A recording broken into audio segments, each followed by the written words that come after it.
Welcome to this week's episode of Being Human. I'm delighted to say I'm here with Kevin Hancock. He's the CEO of the Hancock Lumber Company, one of the US's oldest family businesses. He's also the author of this book, The Seventh Power, One CEO's Journey into the Business of Shared Leadership. And quite a journey it is, I might say. And you're joining us from Catskill in Maine, which is a couple of hours north of Boston in the US. Kevin, welcome to the show. Richard, hello. I'm quite happy to be with you. Thanks for having me. Thank you. And just before we came on air, I had this sort of slightly awkward moment where I was asking Kevin, is there an issue with his mic? So for those listening, it might sound a little choppy. So Kevin, I wonder if you might just sort of, tell us the situation there. Yeah, it's really the impetus for the book, actually, Richard. So back in 2010, a little over a decade ago, right at the peak of the big housing and mortgage market collapse, I began to have trouble speaking. I had no idea what was happening at the time, but I'd go to talk and my voice got very choppy and broken. And it felt like when I spoke, someone was putting a seatbelt around my neck and tightening it.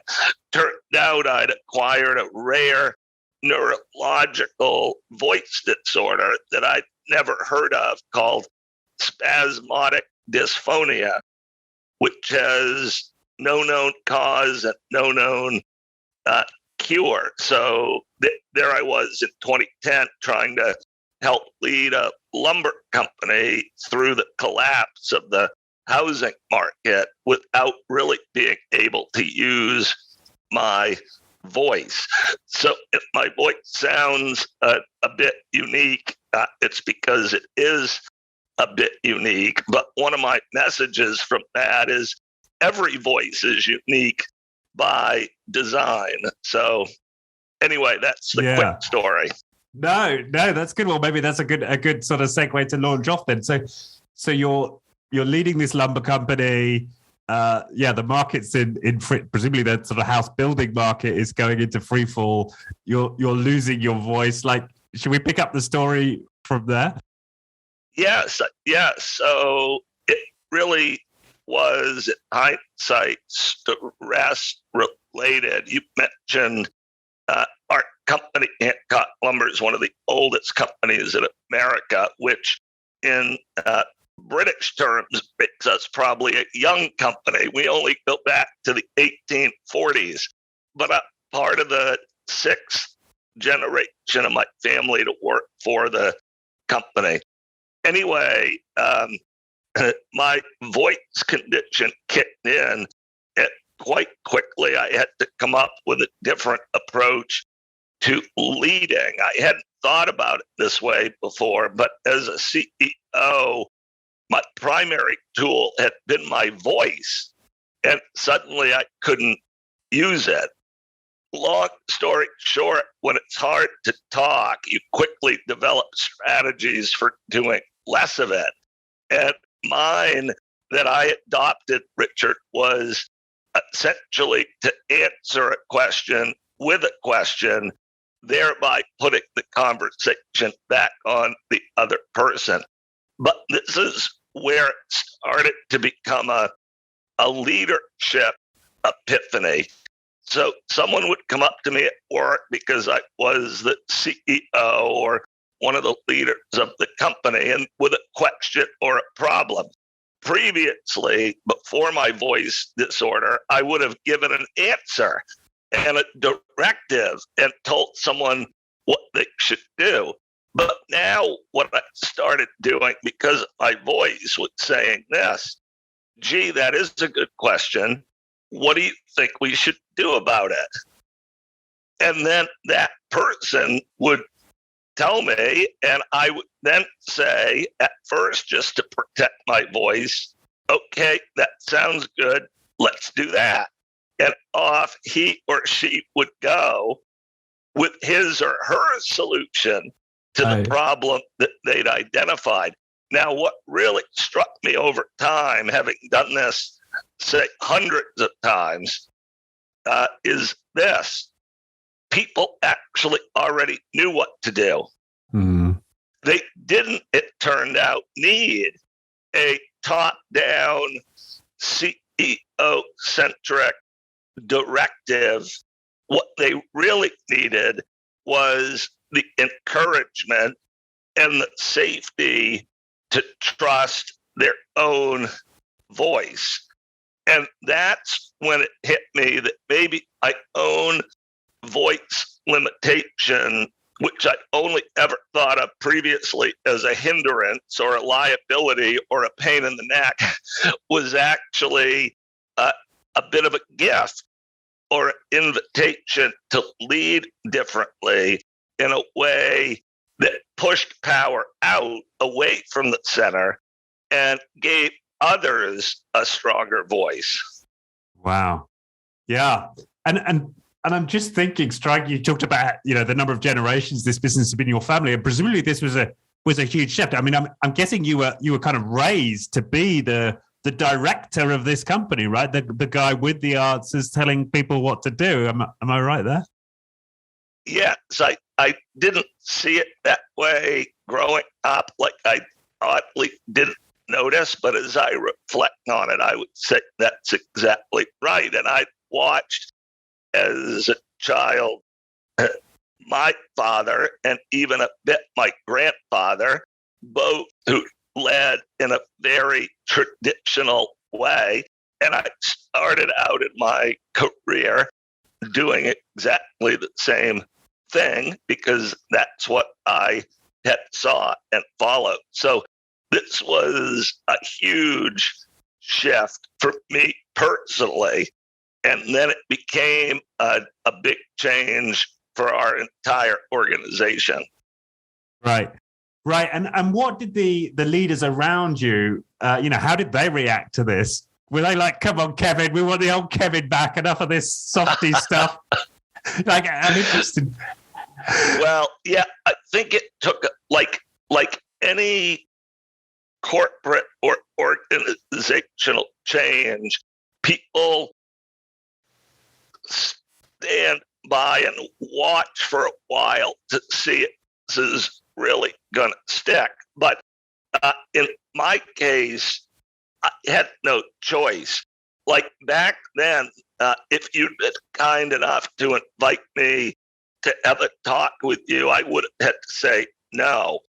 My voice sounds unique now, but I can totally do it. It doesn't bother me. People understand me. Back then, I couldn't have even done it. So I had no choice but to go at this differently. But it was a really big change at first for our management team because we had to start thinking very differently about power. And the simple idea that we adopted was that power was something to be given to others, not taken from others. We talk a lot now about dispersed power, shared leadership, and respect for all voices. And those are very different concepts from the traditional approach to leadership, as you well know. And that really, as you also know, because you've read the book, became the basis for the book, The Seventh Power. This idea of flipping the script on the traditional command, control, power to the center approach to leadership. Right. So it took people a while to get used to it, but it sounded like you were self-aware here and you were starting to have an open conversation about this shift in power as you observed it. Is that right? Yes, yeah, for sure. And because two things have to happen for that leadership model to change. One, the leaders have to change. And two, the quote unquote followers have to change. Yeah, because our approach now, which we've fallen in love with and would not even consider walking away from, is that everybody leads, that power's meant to be shared and dispersed. So we have 620 people that work in our company, and the concept is the company's going to be led by all 620 of them. And when everybody's leading, leadership gets lighter for everyone. You picture everybody picking up a boat or a heavy object. When everybody does it, it's not that heavy. And more importantly than the business component of it, that approach is really honoring the individual human spirit.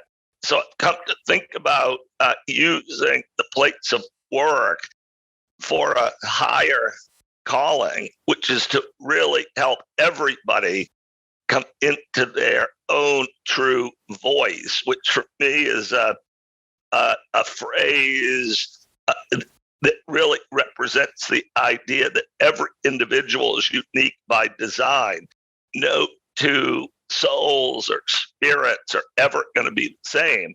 And instead of trying to be a company that forces everybody to conform, we just want everybody to be themselves. And when it sounds so simple, but when you start accepting everybody at work as they are, management gets so much easier. Right. And it's a beautiful thing you've said there. I mean, honoring each individual soul and spirit as unique. And that's not the way in which CEOs tend to describe their employees, right? Right. So that's, I touched that you're using that style of language. And this is kind of a leading question, but like, when did you start to, did this coincide? This shift in leadership style, had you started to view people differently? Like, when did that emerge in this process? Yeah, started with my voice condition. And then 2 years later, I had a second transformational event. I began traveling from my home in Maine on the East Coast all the way out to the Pine Ridge Indian Reservation in South Dakota in the northern plains of the United States. It's one of the biggest, most remote and historic Indian reservations in America. And it's a place I've now been over 24 times. But here's the connection.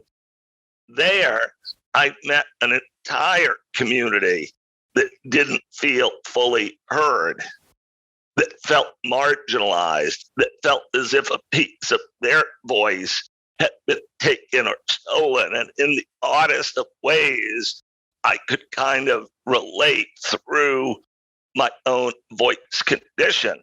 So what that got me thinking about essentially is this. There are lots of ways for humans to lose a piece of their authentic voice in this world.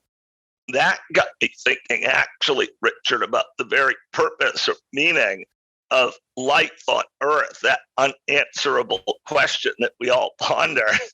And I said to myself, well, maybe it's to self-actualize. Maybe the one commonality all humans have is we're just trying to come to know, love, and honor our authentic self as we are. But then I got thinking about leadership, and I concluded, and I said, well, what role has leadership played in helping people self-actualize? And I concluded not a good one. So all that got me thinking about leadership and the impact across time that leaders have had on helping people self-actualize. And I concluded, unfortunately, that leaders have done more in total to limit, restrict, direct, coach, and manage the voices of others than to free them. And that's when it really struck me what I wanted to do with my voice condition, because I had a company that I was running, so I had the opportunity to not just think about leadership, but to actually put it in play. And I committed to a very different approach. And I said, our company is going to be about helping people find their authentic voice and make it safe for them to be who they are and say what they think. And I've since come up with a really simple but powerful, I think, rhetorical thought that capsulizes all of this. And that thought is this: what if everybody on Earth felt trusted, respected, valued, heard, and safe? What might change? I think everything might change. Yeah, absolutely. I mean, how many people on Earth, especially in their businesses, or in their work context, could say yes to all of those questions? I mean, I guess we know from the stats, right, how, in terms of how disengaged people are in the workplace. What is it, like 60-something% of people disengaged in the workplace? I'm guessing all of those would say no to at least one of those parts of your question. Let me use that data point. I think in America, disengagement is close to 70%. Yeah, high 60s. At our company, engagement runs about 90%. We do a third-party survey every year, and we run right about 90%.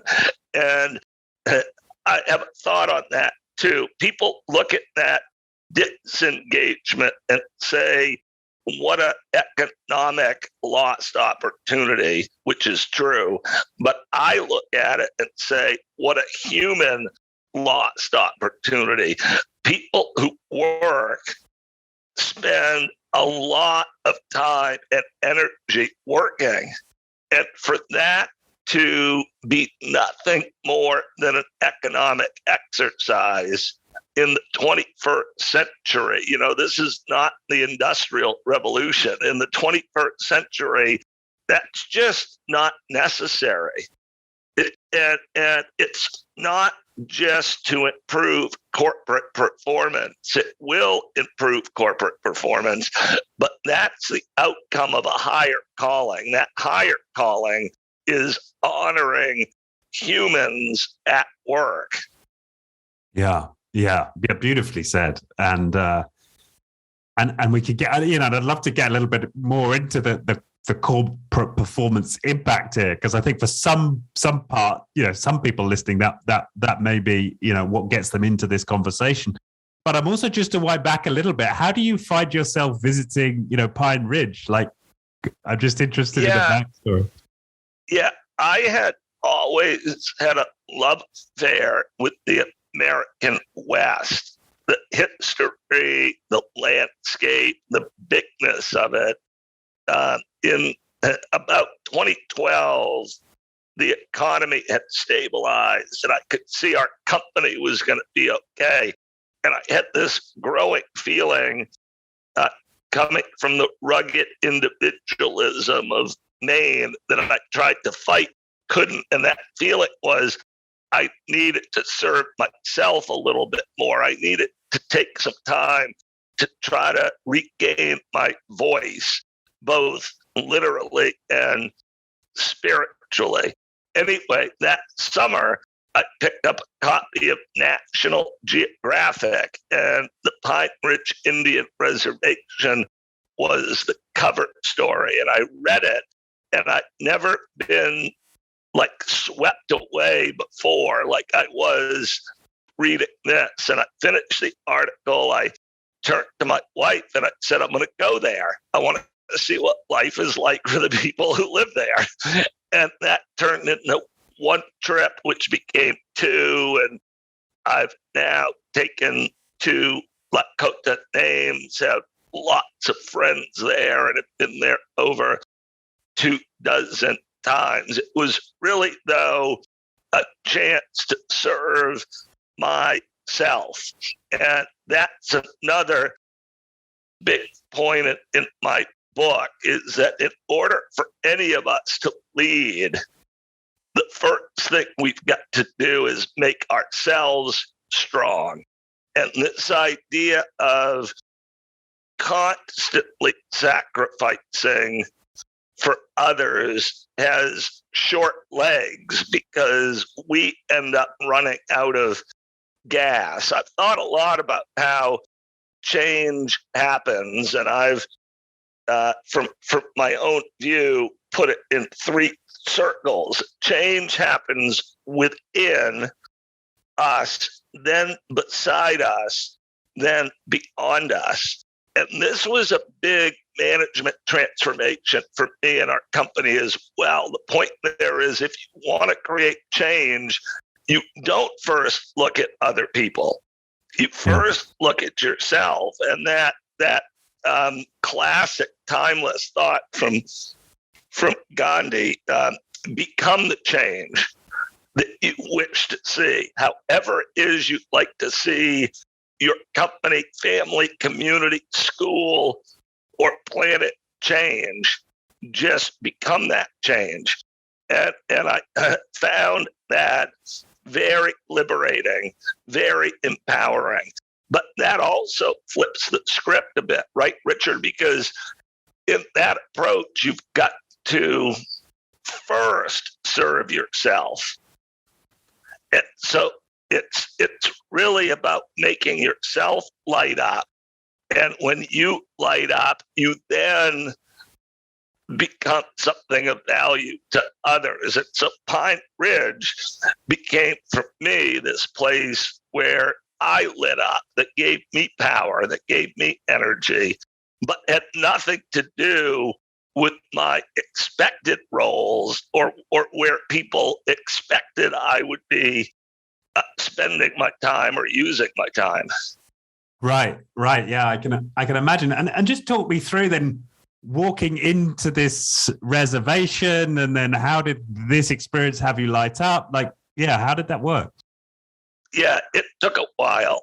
That's a place rightfully full of distrust, because it's a community that has been taken advantage of in big and small ways for 150 years. Chief Red Cloud from their tribe once said, essentially of white America, and at the time the American government, he once said, they made us many promises, more than I can remember, but they never kept but one.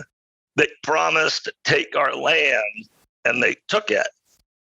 And this is a community, again, I remember once I got to know the community and its history, I got thinking about the word genocide, and I Googled it. And this is a kind of a low admission on my part. I only, for some reason, ever thought that genocide was something that had happened somewhere else. And when I looked up the United Nations definition of genocide, every criteria had happened to these people right here in our own country, which, like yours, holds itself up as a beacon of freedom for all. And yet we've got this really dark part of our history that doesn't fit those values. These people had their voice taken from them. And so to put it all together, for me, I just really have developed this big affinity for communities that haven't had a full voice, whether it's workers within a company or a tribe like on the Pine Ridge Indian Reservation. Right. And so, was it something like it clarified for you what your mission was going to be? Is that Yes. is that what the experience gave you? Yes. Right. Yeah. No need to expand. That's exactly what it gave me. Right. Yeah. Clarity. And so I say no need to expand it. Now I'm expanding. So what I was going to say is what a gift clarity is, deep clarity.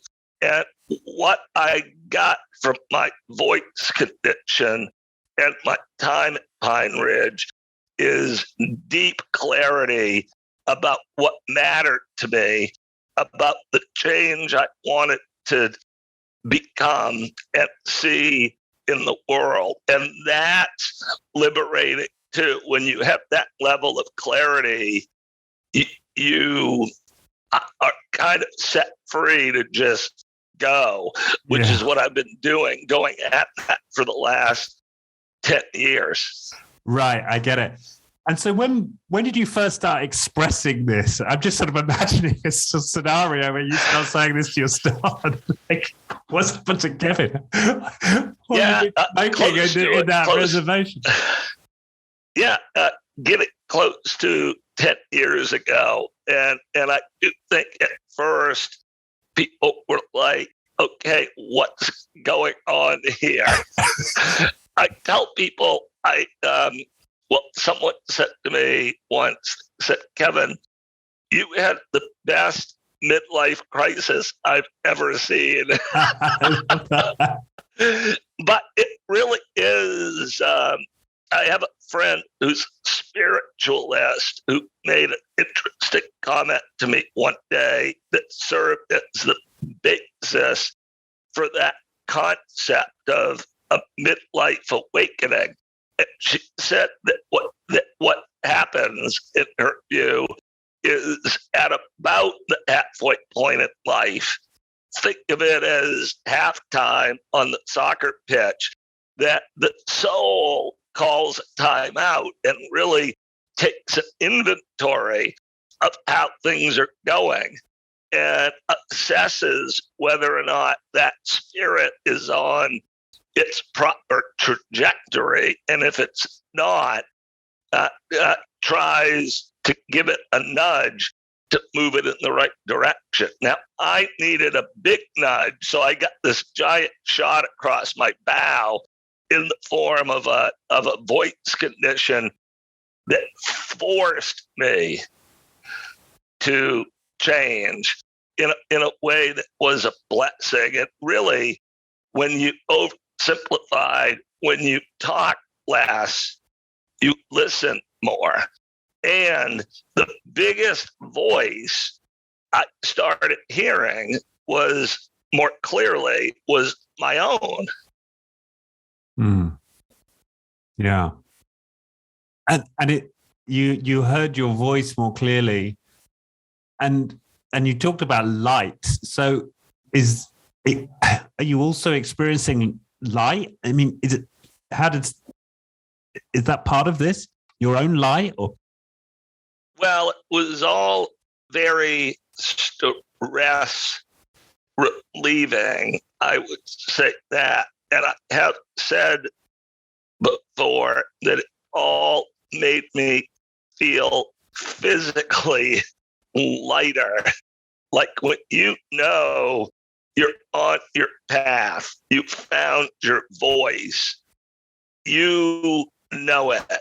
Like in the deepest part of your essence. And when you know that, I think there's a great sense of calm and trust that comes with it. I was before, this classic, nothing wrong with it, but this classic traditional executive always trying to plan and control and letting go of that has just been really liberating. And to something you mentioned, our performance as a company took off. I'll say it this way, just not to brag about the company, but to promote the concept of shared leadership. We ended up in the 10 years that followed, for lack of a better term, making more money than the company had from 1848 to 2010. And the company had always done well, or it wouldn't have been around. But we truly went from doing good to doing great. And a lot of people have questioned this. They said to me, business people, Kevin, okay, explain this to me. If you give everybody their voice and more freedom, what about corporate focus, discipline, efficiency, productivity, all that? What happens? Well, in our experience, which is now a decade long across a fairly good-sized company, it all gets better. And our safety director, for me, summed it up best when he explained why by saying people are much more apt to support that which they help to create. And what we found is when everybody feels like they have a voice,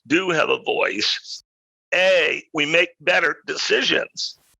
Put a price on making better decisions when you're hearing the voices of the people who actually do the work in a safe setting. You make much better decisions. Second, what we found is people don't expect to have their exact way. They understand this is a company with lots of perspectives. What they really want is to be heard.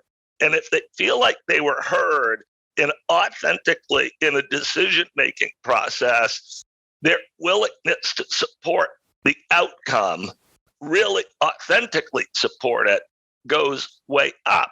So one of the great ironies to me, Richard, is when you disperse power, discipline improves. Yeah, beautifully said. And we hear that again and again on this show. I mean, we've had a number of leaders who've taken this perspective with their businesses, and they're often challenged in the same way, isn't it? It does become chaos. How do you deal with performance management of individuals? How do you fire people? What do you do when people are underperforming? And again, and the answer is just you just trust the people, and these things work themselves out. They make better decisions. You become more productive. You become more profitable. If you start from this basic principle of honoring the individual, it's right. And you take even the example of an individual underperforming, or let's say an individual who's not thriving at our company. The old model would be, well, that individual can't keep up. He or she's not a good enough person for our company. And that's just such a terrible, sick approach. The new model is so much simpler. If someone's not thriving at our company, you just talk to them about it and say, hey, it feels like you're not thriving. And we know you're an amazing person. So what do you think's at the root of that? And often it might be that person's highest calling is going to be doing something else. But that doesn't mean that's not an amazing person. So when you change that perspective, even the process of helping people leave the company has a whole different spirit to it. Once you've refit your lenses in terms of how you're going to see people at work. Yeah, that makes so much sense, and it links to something you said, moments ago when we were talking about how the traditional approach is to try and coach people, and that's something I engage in. And sometimes companies, pay me to coach their executives, and And what's interesting to me is you even challenge my own thought process there, because even coaching, in a sense, can be a kind of subtle, all right, a sort of more humane form of control here. And what you said, no, this is about setting people free, to share their light, to be in their uniqueness. And it sounds like that's what you're doing in this example. And sometimes setting people free and allowing them to express their uniqueness might be not coaching them to better performance within the company, but go finding their calling elsewhere. Right. I saw a great article the other day about how a baby learns to walk. And the point was that is an authentic example of how humans ideally learn. So that baby didn't go to a training program, didn't open up a manual, didn't, they get a little bit of guidance, a little bit of protection, but they basically learn on their own for their own reasons by watching the world around them. And then you look at how we go about teaching in school or in business, and we're so far off that track. And so it's really about giving more freedom back to the whole approach to learning and growing and developing. All you really need, I believe, is a set of high-level core values that are really visible, that are going to define who we want to be. Within that, you don't need a lot else. We've been a best place to work in Maine for 7 years in a row, and people ask, well, what kind of training program did your managers go through to facilitate that? And I struggled with the answer at first, but I've come to embrace it. It's none. None, other than the idea of let's push power out, let's share leadership, and let's honor everybody where they're at.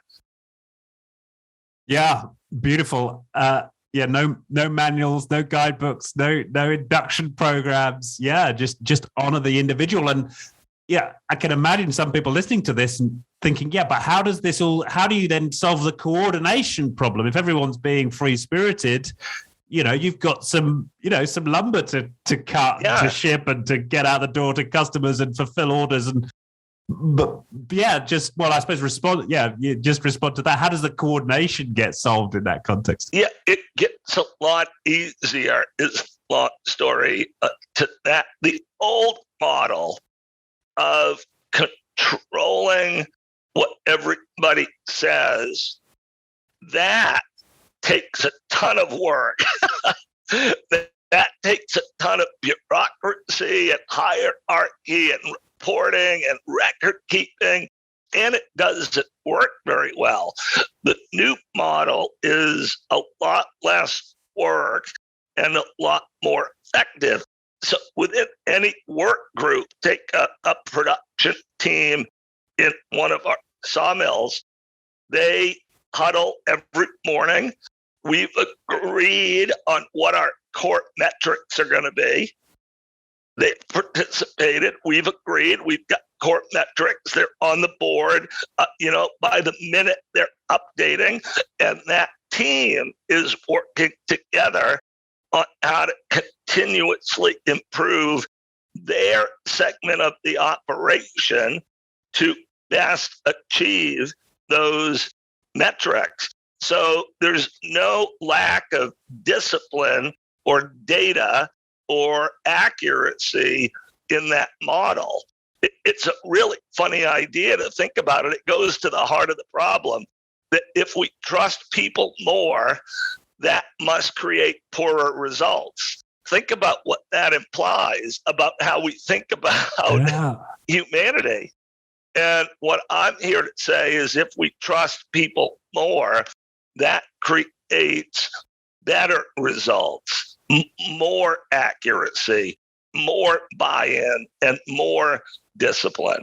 Yeah, more discipline, more order. So precisely against, what the preconception would be, which is you create chaos and a lack of coordination and a lack of focus. Right. You're saying you create more discipline.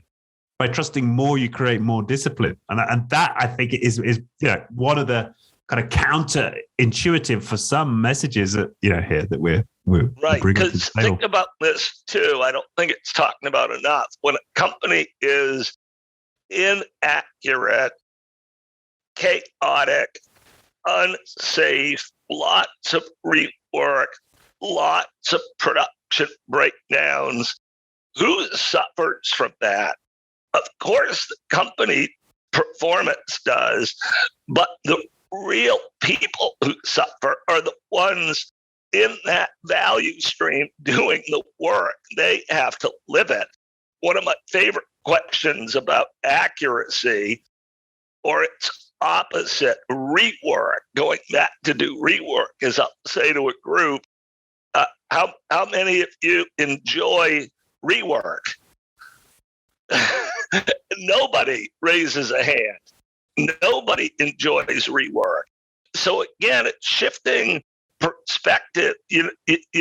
This is about improving the workplace for the people in the workplace as led by the people in the workplace.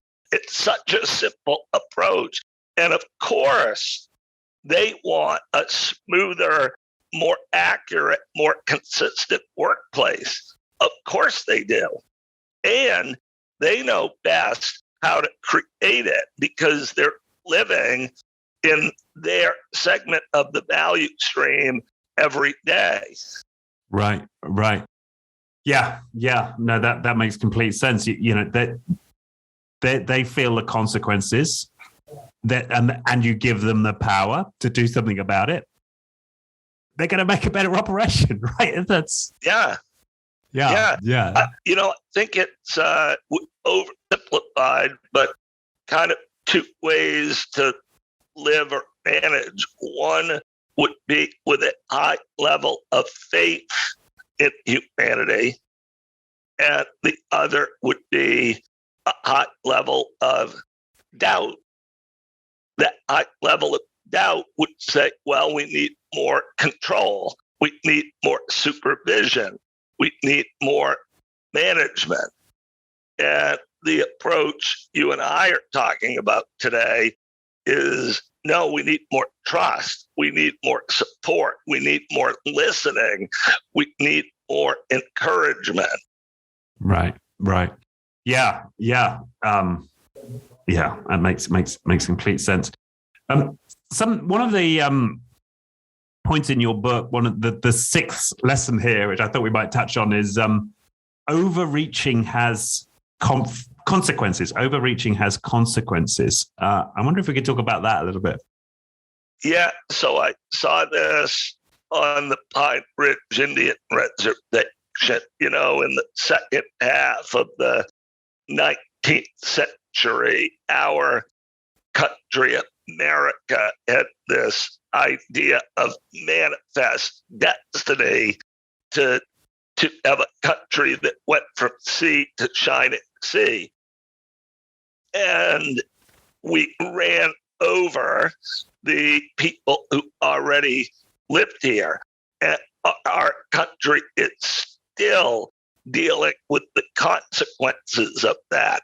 That overreaching has consequences not just for the people who have been overreached against, but for the people who do the overreaching.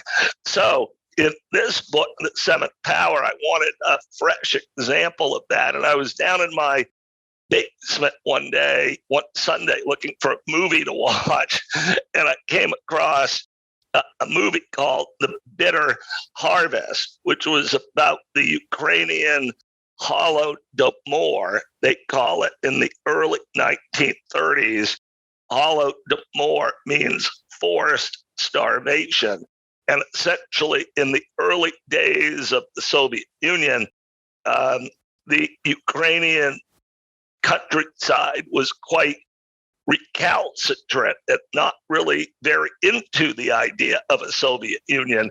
And Stalin and his crew decided to starve that population to death. It's quite a hidden story, but in the course of 2 years, something like 7 or 8 million Ukrainian peasants in the breadbasket of Europe died of starvation. The Soviets went door to door, took all the food sources from every home, and then blockaded large regions of the country. So there was an example of overreaching. And of course, you can think about the strife today in the Ukraine. But I wondered, long story short, if there was anybody still alive from that Holodomor, found the memorial in Ukraine, Kiev, and went to Kiev and went out and interviewed a couple of the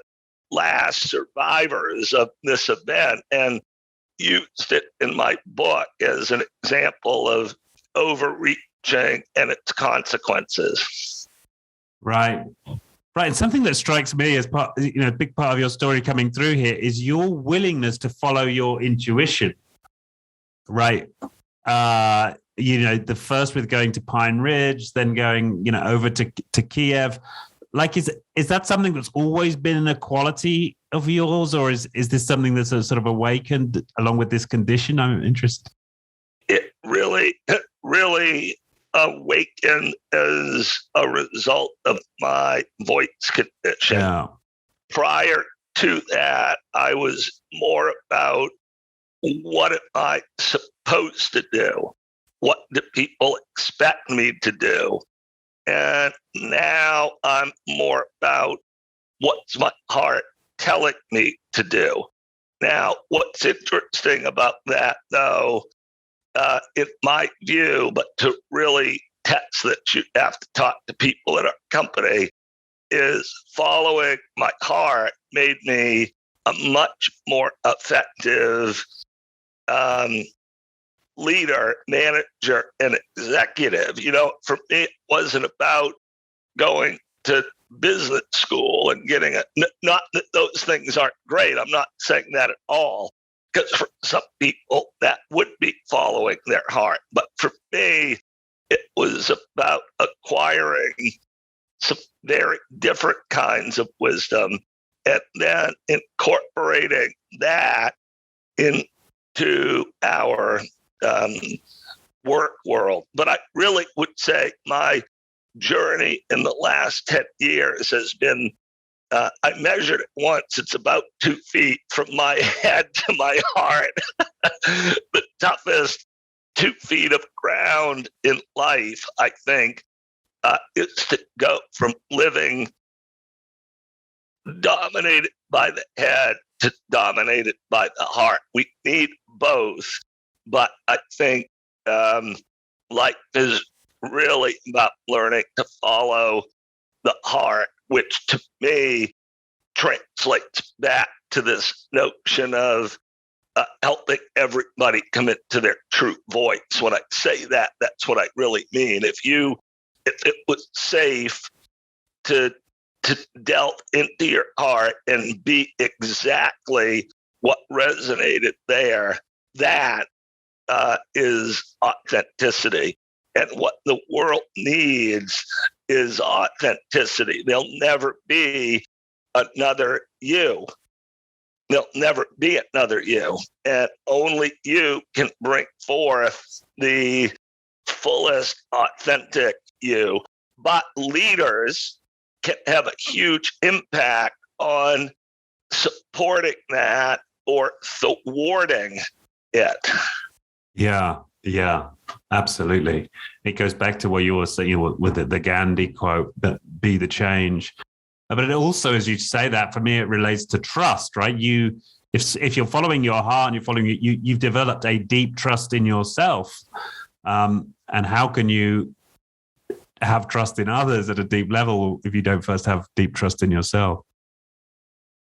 So true. Yeah. Yeah, and do you remember the moment when that first happened? Because it's not necessarily obvious that you go from, oh, I can see this is a better style of leadership. I ask questions, they run with their own initiative to, I need to follow my heart more. Like, was there do you remember a breakthrough at some point? No, that's a great question. It took years. I remember I was changing planes in Chicago on my first trip on Ridge on a Sunday morning. And I was so unnerved, kind of scared, that I almost turned around in Chicago and came back home. To really break out of the conformity is scary, and it takes time. It took me years to really gain the clarity with which I'm trying to talk with you today. And I think that's such an important point. This kind of journey is not something that's actualized over a weekend or a single retreat, and also that journey never ends. There's no finish line. There's no goal. The whistle doesn't blow. Whenever you reach a certain point, the amount of growth still available is infinite. Yeah. And so you don't ever finish, but you get to a point, I think, where you trust the universe and your place in it. And when you start to trust the universe and your place in it, you can look at everything that's happening to you and see it with different eyes. And so the other thing that's happened is I can't remember the last time I was stressed at work. I'm telling you, it's been over half a decade, if not closer to full. I can't remember the last time I saw someone at our company raise their voice. Can't remember it. And to be clear, we're super competitive and driven and excited about work and growing. But somehow we've squeezed like 99% of the pressure out of it. Yeah. Well, and you look at it, I work with a lot of senior executives, and they just, it's heartbreaking sometimes to see it, right? Especially, with the pandemic, they're zoomed out, right? They're, the Zoom calls the whole time. They're constantly stressed. They can't catch a breath. It's the norm. That's the thing. It's the norm for so many companies and senior executives in companies. And it's just, it does beg the question, how can people kind of get out of this cycle, especially when they're in an existing culture that pushes them in this direction? Right. The weight of that traditional leadership model is very heavy. And we haven't yet seen enough examples and mentoring of something different, which is what's really inspired me to write the book and to want to be on the show with you. I never planned it this way, but it's obvious in hindsight. When you share leadership gets so much easier. Like I'm really into work. I, spent a lot of time at work, add a lot of value, but I'll go in now and like my phone doesn't ring. I don't get a lot of emails. Sometimes I got to look around to find things to do because everything's been dispersed. And this overload that a lot of executives feel, it's self-imposed. It's like, let everybody fully own their job. Yeah. Let everybody fully own their job. And that comes back to this inner work, your lesson number 3, right? The change is created first from within. You've got to do that. If you're not in a place where not yet can you fully trust everybody in your team to make all of their own decisions, to do whatever they feel needs to be done in their area. If you're not at a place where you can do that and you can completely let go and fully trust, you've got to do the work inside you, right? Correct. Yeah. So earlier in my career, I was totally focused on how other people needed to change in order for our company to change. And that didn't work that well. It worked okay. Now I'm pretty much fully focused on how I need to change. I like to say it this way. I have a full-time job, pretty close, getting myself right. Like that's not simple or easy, but it's quite liberating to become the change, to just be what you want to see. That's actionable. The only person you really, really can influence is yourself. Yeah. Yeah. And of course, as you've said, especially true of leaders, right? I mean, this is true of everyone, right? If you want to evolve and develop as an individual, you've got to do the work. But it has a far greater payoff when you're a leader. Yes. Yeah. Yeah. No, absolutely. Absolutely. Now, your last lesson was broaden the mission, and you've touched into that already a little bit in this conversation. What does broaden the mission look like to you now? Yeah, I think in the 21st century, pretty much every corporation should have the same mission at its highest level, and that is to advance humanity. That's the mission.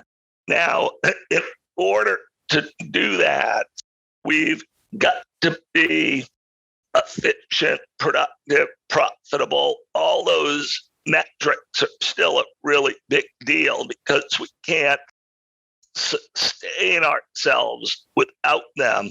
But here's the subtle difference. Profit's not the top goal. Profit's like the fuel that powers the top goal. The top goal is advancing humanity. I've thought a lot about how humanity is advanced, and I've concluded it's one human at a time. Advancing humanity seems overwhelming until you break it down into how it actually happens. It's advanced one human at a time. So you have to change the world right beside you.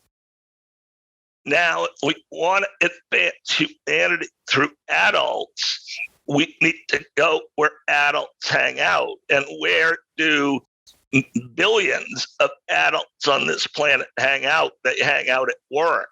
So the place of work, surprisingly, is, I think, in the best position to advance humanity, because I also am a big believer in the potential of free markets, entrepreneurship, capitalism, but done with a higher mission. And that mission, again, to me, is the mission of advancing humanity one human at a time, starting with the people in your own company. I talk about this as becoming employee-centric. I've stood up in front of a room full of our biggest customers and said, that old saying, the customer comes first. I don't actually believe that's true. The first time I said it to customers, I was sweating, Richard. I was so nervous. But I went on to explain myself. I said, here's what I do believe. I believe the people who are going to take care of the customer come first. And if a company were to create a culture where the people that work there thrived, I pretty much guarantee you that customers will have an amazing experience. So this is a good example of how change is created. If you want to help customers, you don't start with customers. You start with the people in your company who are going to make the product for the customer or interact with the customer. Yeah, I mean, it's the same principle, just applied at a different scale, right? If I want to change the people beside me, to your term, I've got to work on myself. If an organization Correct. is going to improve the lives of the people beside it, i.e. its customers, it needs to do the work on itself as an organization, right? And yeah, so that makes total sense. There's a brilliant example of a company in Holland called VZ. It's a mortgage advisory firm run on very similar principles, and the leader there has been on the show a few times, but they just won the Zero Distance Award, which is a measure of how responsive a company is to its customers. And they have exactly the same principles. Their customers don't come first, their people come first, and yet they win the Zero Distance Award, right? So Love it. yeah, Love it. It's absolutely true. Yeah,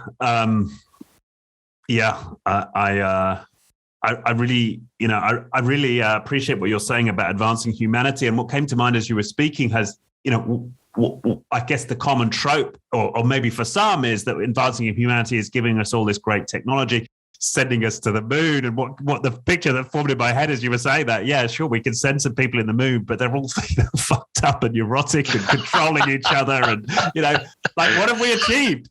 We've just put some fucked up humans on a different planet. Like, how has that helped? Right? But if we can do this work, as you say, one by one to first, and then go to the moon, much better outcome. Moon or to Mars or wherever. Sorry. Yeah, that story you just told hit such an important point. I think we've gotten lost a bit in thinking that technology is our salvation. Technology is a tool, but the real game is what it always has been and will be, which is the liberation of the human spirit. And back to that question we pondered earlier, what if everybody on Earth felt trusted, respected, valued, and heard? And then, to your point, then let's go to Mars, right? Yeah. Or then let's whatever.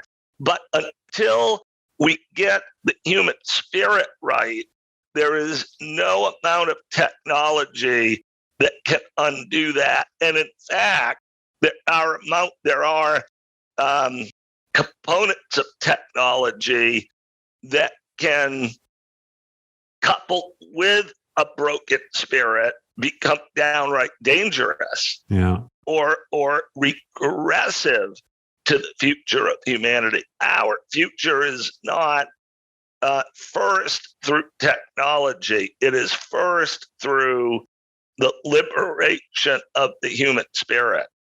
Yeah. Yeah. And then we could do wonders with this technology that we have at our disposal. But first focus on liberating the human spirit. Yeah, I love that. Yeah. Wow, this has been a wonderful conversation. Is there anything you feel like we haven't touched on, either from the book or your wider journey that you'd like to leave people with? Well, yeah, one story to wrap things up. I was in the Arizona desert a few years back, contemplating leadership when as you do. Yes, as I did, if you've noticed, as I do, when these 5 words came to me and stopped me in my tracks. And those words, Richard, were this: in nature, power is dispersed. I stopped survey scene and began out loud asking a series of rhetorical questions to the desert itself. I said to the cactuses around me, which one of you cactuses is in charge of all the others? Who's the boss here? Where's the headquarters? Where are all the managers? Where's the CEO? And when you look at nature, it disperses power. The leadership power of nature is everywhere in creatures big and small. And humans are a part of nature, not detached from it. And as such, we ultimately aspire to organize it that same way. That there is a basis for our longing for this type of path. It really is reuniting with the essence of how nature flows and works. And I would say the universe has done pretty well growing and expanding, and that model has worked okay for it. And it's a lot easier to follow nature's energy than to fight it. Yeah, no, I love that. And what a way to illustrate it. The cactuses. Yeah. Actually, one of them putting a hat on saying I'm the boss. Yeah, I mean, it's a wonderful way to illustrate it. And it reminds me of an article I once wrote about when we organize. I was just reflecting on me and my friends organizing a ski trip, right?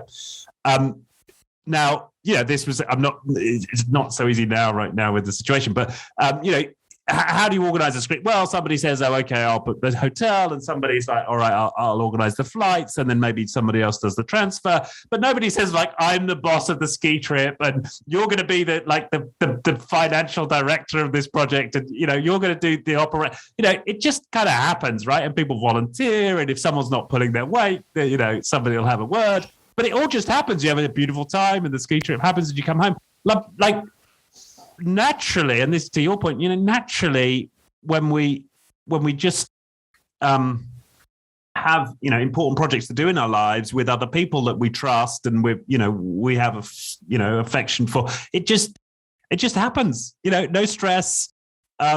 People tend to just about do their fair share, and yeah, it's like it's so simple, isn't it? It's we seem to make it so complicated. No, right. It's really about surrendering to the energy of the universe and trusting a lot more than our traditional leadership models do. But as you've said, that really begins with learning to trust ourselves. A lack of perceived trust in others is really a reflection of the work we've got to do inside. It starts, change starts within us. Yeah, brilliant. Okay, thank you, Kevin. Feels like a tour de force we've been on for the last 90 minutes. I hope the audience appreciates it. I look forward to hearing their comments. But yeah, so if people want to buy the book, it's The Seventh Power. We'll put a link to the book in the description. Anywhere else you would send people, Kevin? Well, also got a website titled The Business of Shared Leadership.com. And you can find lots of resources there. And you can also reach me there. Okay, fabulous.